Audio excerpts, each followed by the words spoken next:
àwọn J1 a rí pé ní industry nísìn olórin pọ̀ gbogbo wọn dẹ̀ ló ń kọrin àti pọ̀jù orin náà lọ báyìí. bẹ́ẹ̀ ni gbogbo wọn ló ń kọrin a wá rí pé oríṣiríṣi dẹ̀làdẹ̀ ń gbọ́ báyìí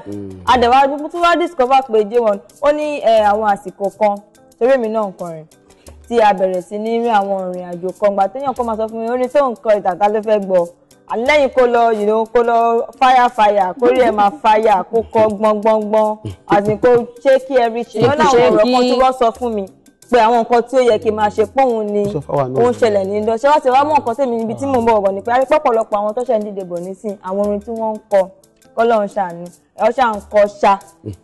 kí ni kọ́lọ́run máa jẹ àkọ́ṣá àmọ́ ẹ bá dùn ní ṣé wọ́n ní bó ṣe wá ń kọ́ agbórin kí lẹ́nu ìkọ̀ orin yìí àwa trend tó jẹ́ wọ́n máa wọ̀ pé ẹ gbà mí ṣé èyí tèmi náà kọ mi máa dẹ̀ ní gbé sí ẹgbẹ́ kan báyìí kọ́ tí mo fẹ́ bèèrè lọ́wọ́ yín kí ni èròǹgbà tiyín lórí àwọn orin tí ó ń jáde nísìn tí ẹ̀ ń gbọ́ bá ká sọ pé ẹ̀yin torí pé ẹ̀ láti lẹ̀ ti ń kọrin Ọlọ́run ti fọwọ́ sí àwọn èèyàn ti nífẹ̀ẹ́ ló fi jẹ́ pé ẹ̀yà àti pọ́ ti mọ̀ yín mọ́ ẹ̀yà orin yẹn wípé àtàbá ti gbọ́ orin bá ti mọ̀ pé J1 ni ọdẹ máa gbọ́ àmọ́ kò wá sí àǹfààní fún àwọn ẹlòmíì tọ́jú ìdìbò tọ́wọ́ pé àwọn fẹ́ kọ orú ẹ̀yà yẹn kò rí lì sí ọ̀nà wọn pé kí ló ń kọ ẹ̀ wò máa lọ kọ́ ní church yín orin club ló gbọ́dọ̀ ṣe nísìn kí ni èròǹgbà yín sí. ó yé mi ibi tẹ́ sọ̀rọ̀ dé gan èmi gan mo ti rò ó débẹ̀ èmi gan lẹ́nu ọjọ́ mẹ́ta ìgbà tí bá gbọ́ àwọn orin mi gan mo máa ń béè lọ́wọ́ ra pé ẹjọ́ tó lọ ìgbà tẹ́yìn kọrin yìí ṣe àwọn tó wà pẹ̀lú nínú stúdíò ṣé wọ́n sọ tòótọ́ fún yín wọ́n sọ tòótọ́ ọ̀rọ̀ fún yín pé orin tẹ́ ń kọ yìí kò léèkẹ́. ó kù díẹ̀ ká tó. but all the same àwọn orin kan tó wà tó yẹ pé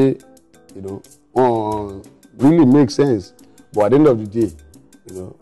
wọ́n tún wọ́n popular àwọn èèyàn máa mọ àwọn èèyàn á gba orin ẹ̀ so èmi ò níṣòro pẹ̀lú àwọn tó máa ń kọrin àwọn orin míì tí ò ní make sense táwọn èèyàn máa gbà at the end of the day because nǹkan táwọn understand ni pé àwọn orin mi wà tó pé lyrics ẹ̀ ò make sense but beat ẹ̀ make sense so àwọn èèyàn ní beat náà máa gbà àwọn orin mi wà tó pé okay lyrics no make sense but beat ò make sense so ó yẹ ká máa take time wa ká máa ṣe gbogbo àti beat àti lyrics mo dẹ̀ máa advice wọn tó bá kọ orin gidi kò is for your own good because at the end of the day àwọn orin kan wà tó pé gan-an máa last ju kàrá èèyàn lọ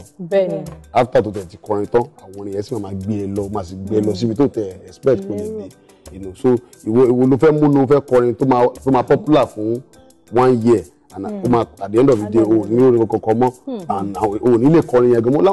láwọn event máa lọ tó pé mi kò ní mo kọ bó ṣe ń gbọ̀ngbọ̀ngbọ̀ngbọ̀n àdébẹ̀ mi kíkọ́ màá ra switch láwọn eléyìí tí mo mọ̀ pé òkè o mọ̀ pọ̀ lọ́wọ́ àtàwọn èèyàn máa gbà so but màá kàn yẹn play màá bẹ everybody tó bá ń kọrin make sure pé o kọrin gidi tó dáwọn orin wà tó máa help ẹ in the future tó bá dẹ̀ kọrin tí ò make sense àwọn orin yẹn máa wàhálà náà máa kó ẹ sí ó dẹ̀ pé o lọ sí event kan táwọn èèyàn pọ̀ o dẹ̀ débẹ̀ òun lọ ń kọrin gidi tó orin ẹ jẹ́ orin gidi tó bá débẹ̀ wọn á jẹ́ kó kọrin náà because wọ́n fẹ́ gbọ́ orin gidi but tó débẹ̀ kì í ṣe pé bóyá pé wọ́n ní rave of the moment but orin tó fẹ́ kọ kò make sense àwọn orin tó gbàgbà gbogbo yẹn náà ni wọ́n á sọ̀kò lólúwa ẹ̀ so màá kàn mo kàn advise everybody tó bá fẹ́ kọ orin wàá kọ orin gidi tó ṣe pé okay even in 10 years time ìwọ gan wàá lè as a father or as a great grandfather wàá lè jáde pé yes ojoojúmọ́ tí máa ń gbàdúrà mo máa ń fi àwọn èèyàn bíi King Sunny Adé Ebenezer Obey fi gbàdúrà pé at the end of the year àwọn pípọ̀ tí àwọn tá à ń sọ̀rọ̀ yìí wọ́n ti ń kọrin kó tó bí wa ok wọ́n sì ń kọrin di sí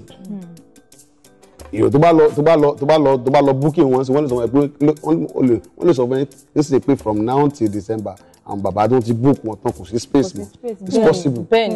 so àwọn nǹkan ẹ̀rọ yẹ ká máa put into consideration tá a bá ń kọ orin. Okay.